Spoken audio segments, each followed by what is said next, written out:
Dong, dong, dong. Kumusta kaibigan? Ang kwento nating itatampok ngayon ay ang napakaganda at maaksyong pelikulang Hunting Season.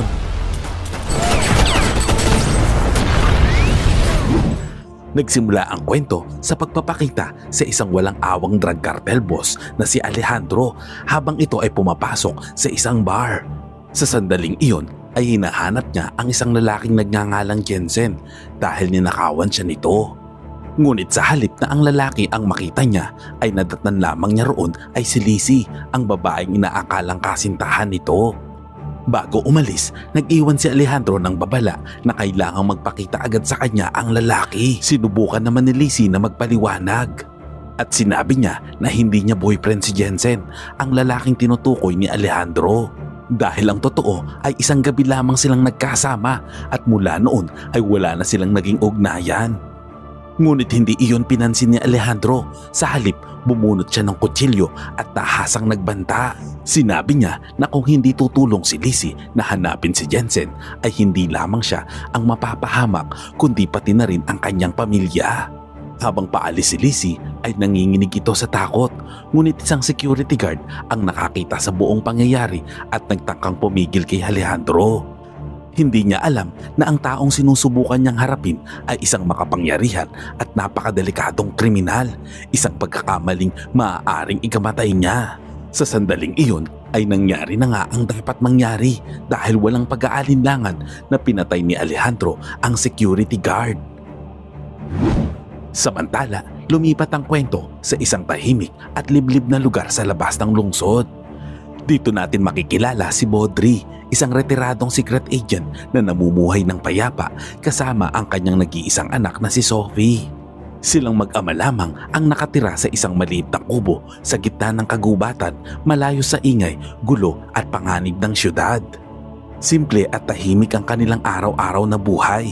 Hindi tulad ng karaniwang dalagitang babae, si Sophie ay pinalaki sa ilalim ng disiplinadong paraan. Labis ang pag-iingat ni Baudry sa kanyang anak sa halip na pagalitan o pagbawalan sa paglalakwatsa o pagpunta sa mga night fair. Tinuruan niya ito kung paano humawak at gumamit ng baril. Nakapagtataka man, sanay na si Sophie sa ganitong uri ng pamumuhay at itinuturing niya itong normal.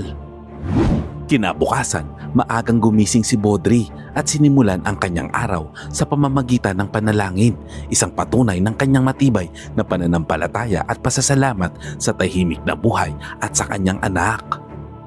Dahil kaarawan ni Sophie, naghanda si Baudry ng cake at isang espesyal na regalo para sa kanya.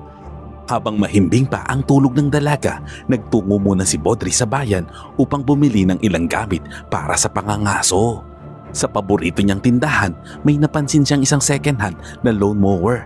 Maayos pa ang kondisyon nito at madaling kumpunihin kaya't nakuha niya ito sa murang halaga lamang. Pagbalik sa kubo, nagising na si Sophie at agad na binuksan ang kanyang birthday gift. Laking tuwa niya nang makita niya ang laman, isang semi-automatic Glock, ang baril na matagal niya ng lihim na ninanais. Matapos itong iligpit ng maayos, nagtungo siya sa isang ilog upang mangisda at magpalipas ng oras. Habang tahimik ang paligid, bigla niyang narinig ang isang boses na humihingi ng saklolo. Isang sigaw ng tulong ang umalingaw-ngaw sa hangin. Ngunit sa halip na magpadalos-dalos at tumakbo agad patungo rito, nanaig ang kanyang survival instincts. Pinili ni Sophie ang mas ligtas na desisyon. Bumalik siya sa kanilang tahanan upang ipaalam sa kanyang ama ang nangyayari. Sakto namang kakarating lamang ni Baudry, inalam ang sitwasyon at sinimulang maghanda. Magkasama nilang sinuyod ang lugar malapit sa ilog. Hindi nagtagal, may nakita silang isang dalaga na palutang-lutang sa tubig. Malubha ang lagay at halos wala ng malay. Ang pangalan ng babae ay January. Agad na napansin ni Baudry ang tama ng bala sa tagiliran nito. Naisa na ni Baudry na dalhin siya agad sa hospital. Ngunit sa mahinang tinig, nagmakaawa ang babae na huwag siyang isuko o dalhin sa kahit saan. Dahil kakaunti lamang ang kanilang gamit medikal, ginawa ni Baudry ang lahat ng kanyang makakaya upang mapigilan ang pagdurugo at mailigtas ang buhay ng dalaga. Ngunit ang mga susunod na mangyayari ang tuluyang babago sa kanilang tahimik na pamumuhay. Matapos magamot ang sugat ni January, naghanda si Sophie ng mainit na sabaw ng tinolang manok upang matulungan itong makabawi ng lakas. Pagsapit ng gabi, binalaan ni Baudry ang kanyang anak na manatiling maingat at huwag munang lalapit ng husto. Sinabi nito na isang ganap na estranghero si January, may tama ng bala at may dalang misteryo. Wala silang ideya kung sino talaga siya o kung ano ang panganib na maaaring kasunod ng kanyang pagdating. Gusto lamang ni Baudry na manatiling ligtas si Sophie at malinaw na mauunawaan nito ang sitwasyon. Kinaumagahan, nagising si January at agad na napansin na nakaposas ang kanyang kanang kamay sa gilid ng kama. Maingat at kalmadong kinausap siya ni Sophie, ipinaliwanag na bahagi iyon ng safety protocol ng kanyang ama. Kahit hindi komportable ang pakiramdam, ramdam ni January na wala silang masamang balak, nais lamang nila na tiyaking ligtas ang lahat. Samantala, nagtungo si Baudry sa supermarket upang bumili ng gamot at malilinis na damit para kay January. Habang namimili, hindi niya inaasahang makakasalubong ang isang matagal ng kaibigan, ang lokal na sheriff na si Blake. Ipinakilala rin sa kanya ang bagong partner nito na si Davenport na kamakailan lamang naitalaga sa lugar. Matapos ang isang maikling usapan, nagpaalam sila sa isa't isa at nagpatuloy sa kani-kanilang gawain. Hindi alam na ang simpleng pagkikita na iyon ay may magiging mas malalim na kahulugan sa mga susunod na pangyayari. Nang gabing iyon, habang mahimbing na natutulog si Sophie, nilapitan ni Baudry si January, nagising pa rin at nagbabantay. Habang sila ay nag-uusap, dito inamin ng babae ang buong katotohanan sa kanyang mapait na sinapit. Ikinuwento ni January na pag-uwi niya galing sa trabaho, nadatnan niya ang kanyang roommate na si Lizzie na pinapahirapan ng dalawang lalaking nakasuot ng maskara. Wala siyang kinalaman sa kung anuman ang hinahanap ng mga ito, ngunit nadamay pa rin siya at nasaktan sa gitna ng karahasan. Hindi naglaon, kinaladkad ng dalawang lalaki si January at Lizzie patungo sa ilog. Doon ay walang awa nilang binaril si Lizzie at itinapon ng bangkay sa tubig. Sinubukan ni January na tumakas habang may pagkakataon, ngunit bago pa siya makalayo, tinamaan siya ng bala sa tiyan. Inakala ng mga salarin na patay na siya at inanod na lamang ng agos ng ilog kaya't iniwan nila siya roon. Ngunit himalang nakaligtas si January at ang kanyang pagdating sa buhay ni Baudry at Sophie ang magsisilbing mitya ng mas malalaking panganib na paparating. Teka kaibigan, bago natin ipagpatuloy ay maaari ba ako makahingi ng like? Simpleng bagay lang yan pero napakalaking tulong sa akin yan. At kung hindi ka pa nakasubscribe sa aking channel ay pasubscribe naman po. Maraming salamat. Pagsapit ng madaling araw, sinuyod ni Baudry ang pangpang ng ilog upang tiyakin kung totoo ang kwento ni January. Hindi nagtagal, natagpuan niya ang bangkay ni Lizzie na sumabit sa mga sanga malapit sa gilid ng ilog. Doon niya tuluyang napagtanto ang bigat ng sitwasyon. Kapag natuklasan ng mga pumatay ang bangkay, tiyak na malalaman nila na nakaligtas si January. Dahil dito, napilitan si Baudry na gumawa ng isang napakahirap na desisyon. Pinalaya niya ang katawan ni Lizzie at hinayaan itong muling tangayin ng agos ng ilog. Isang pasyang mabigat sa konsensya, ngunit kinakailangan upang maprotektahan si January. Pagbalik niya sa kubo, ikinuwento ni Baudry kay Sophie ang lahat ng kanyang natuklasan. Labis naman ang kanilang pag-aalinlangan kung ipagpapatuloy pa ba nila ang pagtatago kay January o isusuko na lang ito sa mga otoridad. Ngunit mariing iginit ni Sophie na tulungan muna nilang makabawi ang dalaga. Sa huli, pumayag si Baudry na ipagpaliban muna ang anumang desisyon.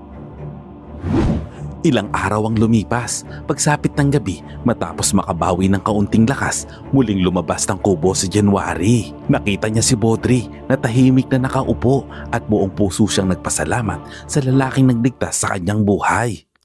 Alam ni January na kung hindi dahil sa tulong ni Baudry at Sophie, mas malala pa sana ang kanyang naging kapalaran. Nang makita ni Baudry na unti-unti nang gumagaling si January, bagaman may halong pag-aalinlangan, ipinaliwanag niya sa dalaga na simula bukas ay ililipat na siya sa isang klinik na pag-aari ng isang matagal na niyang kaibigan. Tiniyak niya na ang lahat ng gastusin ay kanyang sasagutin.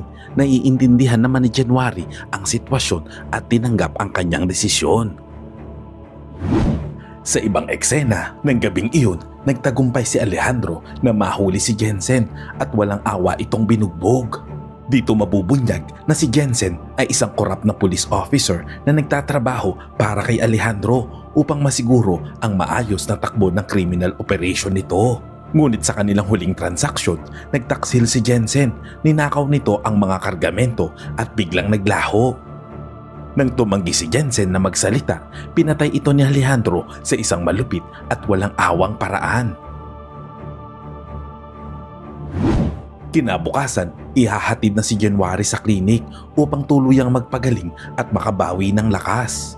Ngunit habang nasa daan, biglang huminto ang kanilang sasakyan dahil sa insidente na nangyari sa nakaraang gabi at ang opisyal na humahawak sa kaso ay si Sheriff Brake. Sa una, hindi masyadong nabahala si Baudry. Ipinaliwanag ni Sheriff Brake na habang nagpapatrol, natagpuan nila ang bangkay ng kanyang tauhan na si Jensen na napadpad sa pampang ng ilog. Patuloy pa rin ang investigasyon sa kaso, ngunit nakatanggap din ang pulisya ng isa pang ulat tungkol sa isa pang bangkay na natagpuan sa ibaba ng ilog. Ang bangkay na ito ay kinilala bilang Lizzie.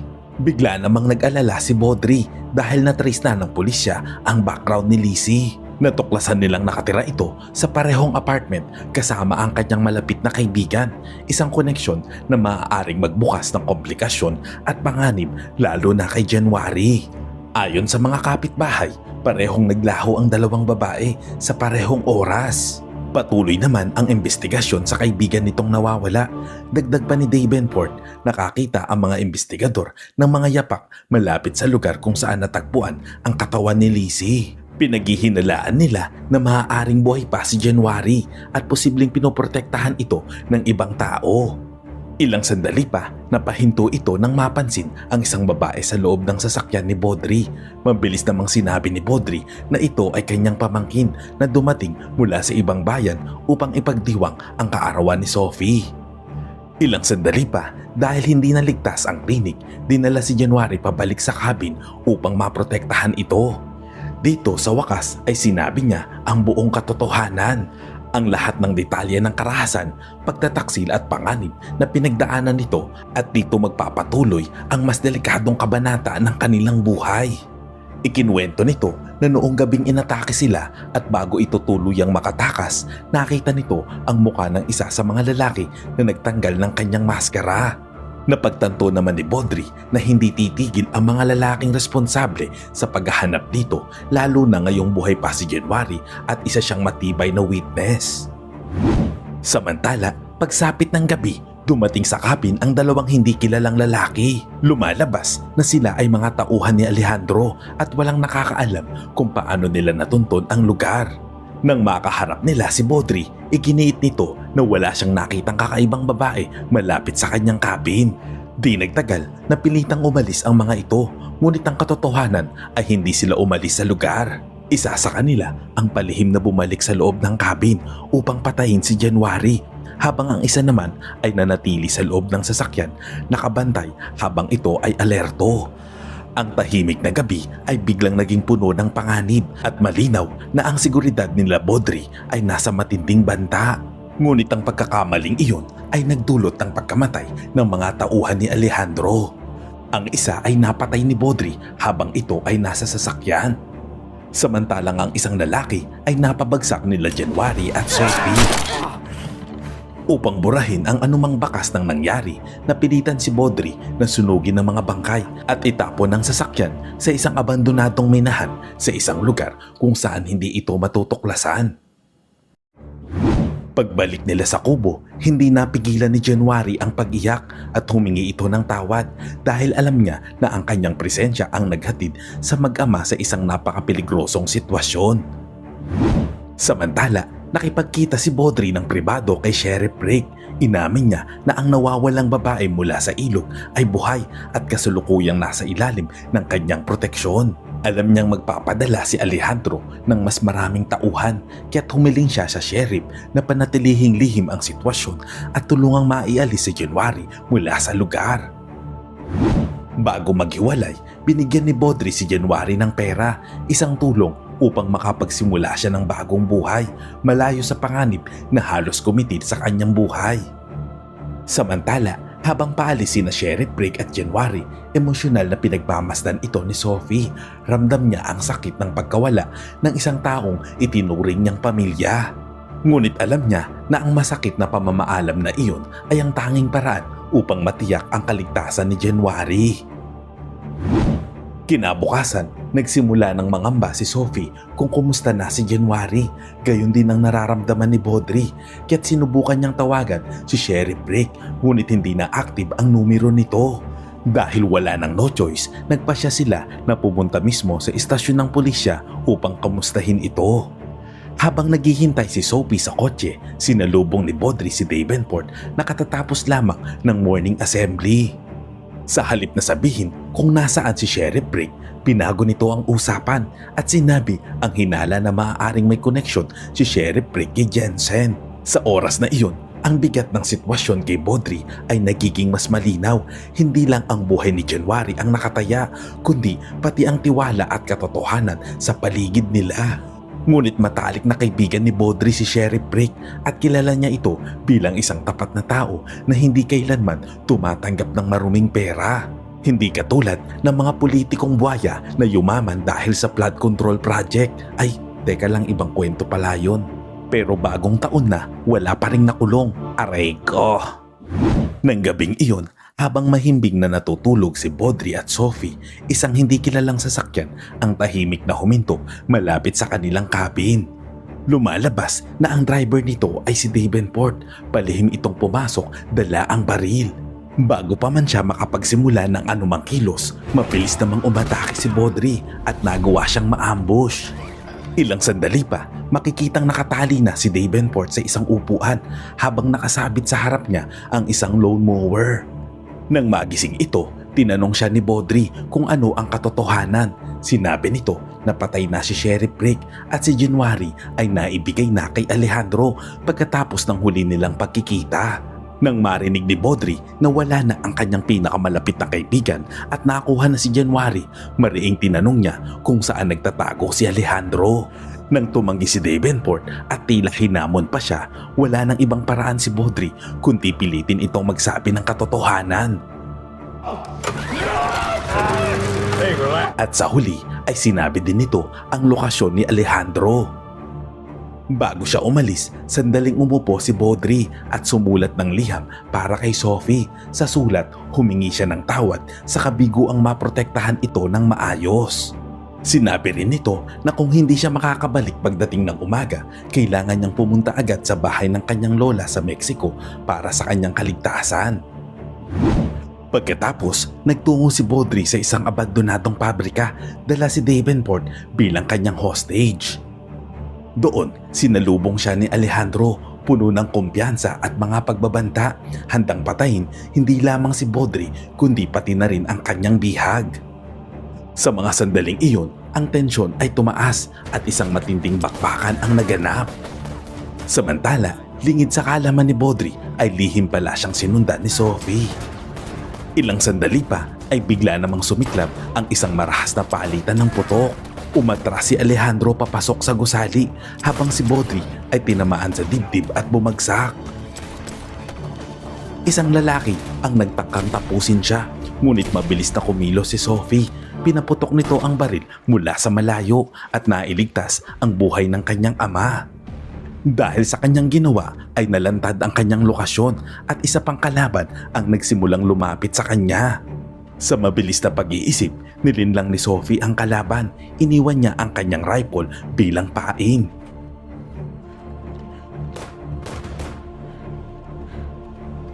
Samantala, nakapasok na si Baudry sa loob at natagpuan si January na buhay at walang sugat. Natuklasan din niya na buhay pa ang asawa at anak ni Jensen.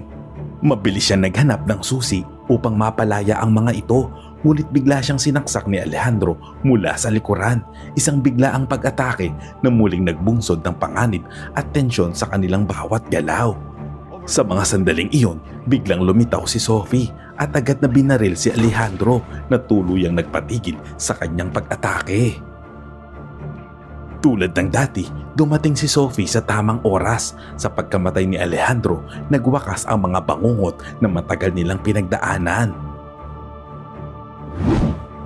Labis namang naapektuhan sina Baudry at January sa nangyari, kaya't pareho silang nangailangan ng ilang buwang pagpapagaling. Sa paglipas ng panahon, tinanggap ni Baudry at Sophie si January na manirahan kasama nila. Tiniyak na sa wakas ay mararamdaman nito ang tunay na kaligtasan at proteksyon. Ang moral lesson ng kwentong ito ay tila natutupad na ang birthday wish ni Cara David. Aray ko! Salamat kaibigan at umabot ka sa punto ng video na ito. Anong masasabi mo sa ending ng kwento? Kung nagustuhan mo ito, ay pwede ba akong makahingi ng like at pakitype naman sa comment section ang salitang Agnus Project. At kung bago ka naman sa ating munting channel, ay pasubscribe naman po bilang suporta. At para maipagpatuloy natin ang paghahatid ng magagandang movie recap, panoorin mo na rin po ang buong movie pag may time ka. Sana'y nagustuhan mo kaibigan ang kwentong ating itinampok. Kung magkagayon ay baka naman pwedeng pakilike ang videong ito at pasubscribe na rin sa aking channel. Kung hindi mo naman ito nagustuhan ay pwede mong pindutin ang dislike button ng 2 beses para makasigurado ka.